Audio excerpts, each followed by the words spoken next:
Welcome back student. हमारे पास है C Verma के Newton's laws of motion chapter की एक्सरसाइज का फोर्थ क्वेश्चन। क्वेश्चन हमसे कह रहा है a block of mass 0.2 kg is suspended from ceiling by a light string. A second block of mass 0.3 kg is suspended from first block through another string. Find the tensions in the two string. तो इसका figure बनाते हैं। Question हमसे ये कह रहा है कि सीलिंग से एक ब्लॉक सस्पेंडेड है जिसका मास है 0.2 kg, और इसी ब्लॉक से एक और ब्लॉक सस्पेंडेड है जिसका मास है 0.3 kg। ओके, तो हमसे पूछा है इस स्ट्रिंग में जो टेंशन होगा वो T1 होगा, इस स्ट्रिंग में जो टेंशन होगा वो T2 होगा। तो हमसे T1 और T2 की वैल्यूज पूछा है।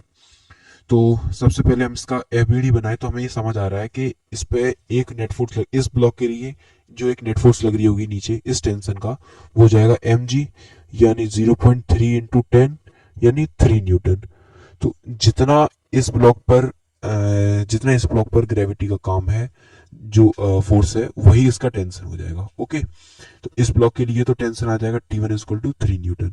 फाइन। अब इस टेंशन के T2 के लिए देखें, हम T2 के लिए हमारे पास एक ये ब्लॉक है, एक ये ब्लॉक है। इन दोनों का मास का सम होगा 0.3 इक्वल टू 0.5 kg। ओके, तो इन दोनों पर ग्रेविटी के साथ जितना फोर्स लग रहा है इन दोनों ब्लॉक पर, उसी वैल्यू का यहाँ पर T2 लग रहा होगा। ओके, तो इसका mg और इसका mg, इन दोनों के mg का सम होगा वो T2 के इक्वल होगा। ओके, तो T2 की वैल्यू आ जाएगी 0.2 इंटू 10 इसका फर्स्ट ब्लॉक का mg प्लस 0.3 इंटू 10 यानी सेकेंड ब्लॉक का mg। तो T2 की वैल्यू हो जाएगी 2 प्लस 3, T2 की वैल्यू हो जाएगी 5 न्यूटन। ओके, सिंपल था।